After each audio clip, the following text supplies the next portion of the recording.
Hey Cameron, Ben, America's Baseball Camps, just touching base in regards to looking at a few of your swings from the spring break camp, and just wanted to touch base on doing some video analysis work of your swing and mechanics, and let's go ahead and get started here. So, all in all, man, looks really, really good.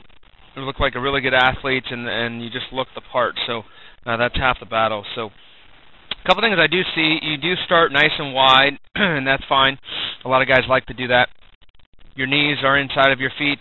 You're nice and square. You're nice and tall. So from a stance standpoint, looks in pretty good shape. The one thing I did see, if I back up here a couple swings, I'm going to go ahead and mark your eye level for here, and then if we get to contact on this first swing at least, you can see we changed our levels pretty good. You kind of sank down in regards to on that back side, and we want you to be backside, but we also don't want to shrink.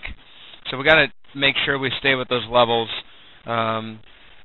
just going back and forth here with that level change, because when it's coming some good giddy up from these guys as you get older in championship ball and national competition, it's going to be really important to have as least amount of head movement as possible, and that could affect it as you going into your swing, that you really drop down and collapse that backside. So make sure you don't collapse that backside, that it stays tall, and you keep good posture to keep those eye levels the same. What I used to do with the Chicago White Sox organization is I would get in a big mirror in my house and do some masking tape and put some tape across my eyes at my stance, my eye level, and not have a bat, obviously, in my hands. And I would take my practice swings, and I would make sure I'm on the same plane where I started.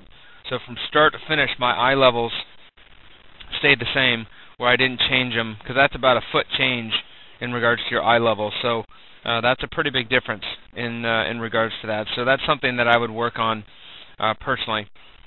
The other thing I'd be careful of going into this next position here is we do have a tendency to cast, and you're going to get away with this on less competition as far as your pitching, but you'll notice how right away this bottom arm gets really, really stiff, and that's going to make us long to the baseball. We're going to start casting. You can see I can't bring my knob back to the pitcher here. I'm going to be late on really fast pitching, and that's going to be a big deal to not make sure that that thing stays bent, because you shouldn't get to that with your lower arm. You shouldn't look like that until contact, and you'll see that that's already happened at your stride spot where we need to get ourselves out in front. That's what your arm wants to look like at contact.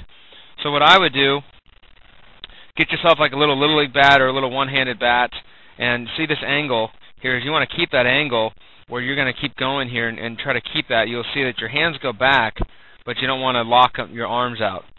So what I would do is get back to your kind of your stance position and rest the bat on your shoulder, so you keep that arc in your elbow, and then do some soft toss with some whiffles or whatnot. And basically, you want to get extension at contact, and so you get your barrel out in front and you get extended contact. That's going to make you short to the ball and long through it. Right now, you're long to the ball, even though you might be long through it. You're typically going to be long to the ball and short through the ball, whereas you want to be short to the ball and long through the ball. So that's a big deal in regards to something to work on for that with the drill to do that as well. The other thing that I did see that we need to change is our front foot, our landing foot. You can see that front foot really opens up and exposes that front hip, and we can get a lot more power out of your swing.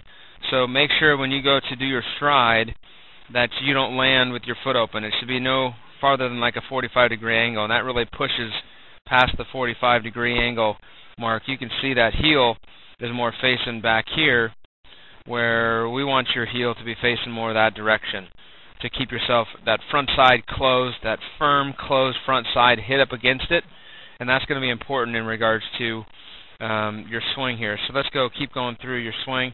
You can see we kind of have a pretty steep angle in that leg. That knee's pretty low to the ground. I would firm this up a little bit to be probably more in this area. What that's going to do is going to get your head taller, it's going to keep your barrel up, and you're going to work more downhill. Because right now when you really sink down there, you're going to start working uphill. So you can see at the end, you finish at the end well, that's kind of your line, and if I back it up, you'll see that you weren't on that line at contact. You were way back here at contact, and then you kind of come really tall and up, and you finish up top there. That's where you want to start and finish. So your start and finish are good. You just need to tweak your in-between to not come down and collapse that back side, because that's going to drop that bad angle as well. We're going to check out another pitch here. You can see that bottom hand. You do a little bit better job of getting inside this baseball. You can see a little bit of an arc in that, so that's better. We do have a tendency to get underneath the ball. You can see right here that barrel is beginning to drag on us, and that backside so on the backside that you kind of have a backward angle or backward lean right there. So if this gets a little bit taller, this line kind of goes up in here, that's going to keep your barrel up this way. And if this kind of firms out just a little bit where it's not so much of a 90 degree, that's going to get your head back up in this area, and I'm going to start to work downhill to the baseball, which is really what we want to do, to drive the ball and start working downhill more compared to just getting behind it, but really finishing back. There's a point here where you're really far back. That's a nice, really big angle and a little bit sideways where we want to keep that a little taller to work downhill and give us more of a chance. So those are the few things I see. Obviously, this is soft toss, but make sure you're really aggressive through the baseball, which I'm sure you are at full distance. But just something to be aware about, and letting that ball travel, work on hitting that ball the other way. So hopefully this helps you out, and we wish you the best this year. Hope to see you back sometime real soon at camp, and thanks for coming to Arizona.